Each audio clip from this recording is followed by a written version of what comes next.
hope you guys are doing well. Today I have some errands to run. I am still working on my TV room. And y'all, sometimes it takes me a minute, because I don't like to just buy stuff to be buying it. So sometimes it takes me a minute to finish a room. And you guys, I burned my lips. Listen, I fixed dinner the other day for dude number one. It's actually when I did the taco soup. And he had gone back to work after his Christmas holiday, so he had been out for a couple of weeks and went back to work. And y'all know they worked him. They worked his tail. And he came home, he was so tired. And he really was not in the mood for taco soup. I mean, really, sir? Wait a minute, y'all, I got y'all rigged up on my dashboard, and I'm trying to make sure you don't fall on me. But he really wasn't in the mood for taco soup. So, after I got over my little attitude, because I'm like, really, dude? I ended up going in the kitchen and fixing him some fried chicken wings, broccoli and cheese, and what is here? Oh, some potatoes. And when I was tasting his broccoli and cheese, you know, because I fixed it really quick, because it was like 9 o'clock, and I really did feel bad. I didn't want him going to bed hungry. I knew he had worked so hard. Y'all know how I be sometimes. Sometimes you're just not in the mood for certain stuff. So I ended up going in there fixing something else for him to eat. And when I was tasting the broccoli and cheese, it was too hot. When I tell y'all it was too hot, and it burned not only my lips, trying to see where I'm gonna park, not only my lips, but the roof of my mouth. Y'all, I felt blisters in the roof of my mouth. For real though, y'all. So I said all that to say, wait a minute, y'all. And I don't like y'all being crooked. Okay, I said all that to say, I burnt my lips. So, and I burned them bad, y'all. So I had to put something on them. But, so in my running errands today, I wanted to run by our local Habitat store. I'm just going to go in and run through, not spend a lot of time, see if I see anything that kind of piques my interest. And if not, then we'll just keep it moving.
Well, you guys, I did find a couple of things, so I guess I didn't do too bad.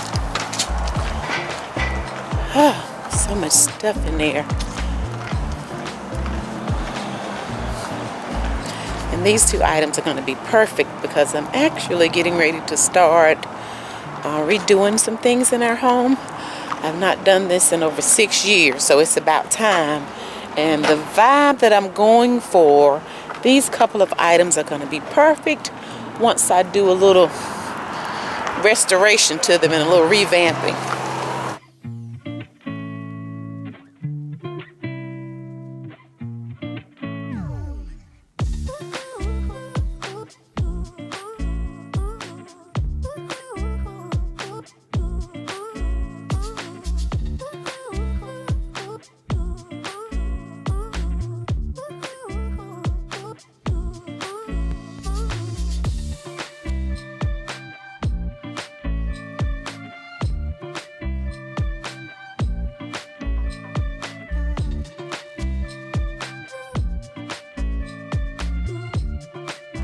You guys, I cannot tell you the last time I've been to Hobby Lobby.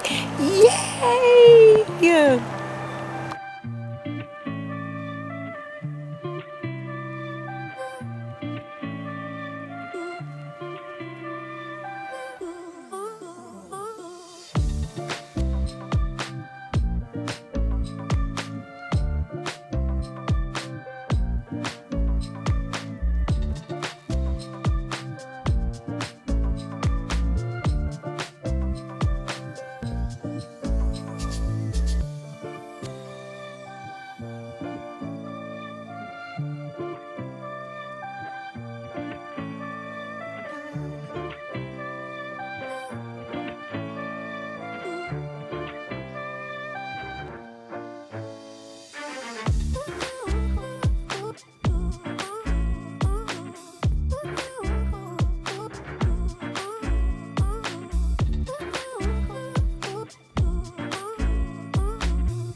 Yeah, I've been in Hobby Lobby about 2 hours. Oh my goodness, I forgot how great of a store that was. Y'all, I've not been in Hobby Lobby for, it's probably been about a year and a half, 2 years. I mean, for real. Wow. Man, and I had to leave then because I had to get to this appointment. Y'all, I forgot about Hobby Lobby. Y'all, it's been that long. I told you guys I don't really do a lot of shopping. And I'm going to have to now because I'm getting ready to start doing some things in our home. But oh my goodness, y'all, I was not ready to leave. And I had some other places to go, but I got caught up in the hobby to the lobby and got stuck. So, anywho, I need to go back when I can spend about 4 or 5 hours just taking my time, going up and down the aisles. Because you'll miss something. It's so much you'll miss it. And I'm definitely need to leave dude number 1 at the house so he won't be getting on my nerves because he's ready to go. So, it's just going to be us when I do that again. It's just going to be us. We're going to leave him at home, y'all. Because he will be ready to go. I promise you. Oh, my goodness. So, y'all, but I enjoyed y'all hanging out with me today. I declare it's been a while since I've, like, shopped. And since I'm getting ready to do some things and make some changes in our home, I'm going to have to be doing some shopping. Okay? So, I plan on bringing you guys with me most of the time. I won't say all the time, but most of the time, y'all. This is fun. I'm hungry. I have not eaten. I thought I was going to run through the Chick-fil-A line, but I felt like I may have been, you know, them lines be long, although they be moving pretty quick. I just didn't want a chance because, honey, I do not believe in being late. You got to be where you need to be before time, okay? Before time. So I said, let me get on here. But I am hungry. I have not eaten today, but I'm trying to do better because I did real bad during the holidays with all them cakes and the pies and the snacks and stuff. So I done found my mind, and I'm trying to do better. Okay, y'all. So. All right, y'all. Well, let me get on in here so I can check in. But thank y'all for hanging out with me. I appreciate you guys so much. I appreciate you watching. So y'all know a haul video coming, right? It's coming. So thank you guys so much for watching. I already look forward to you joining me again next time. Bye.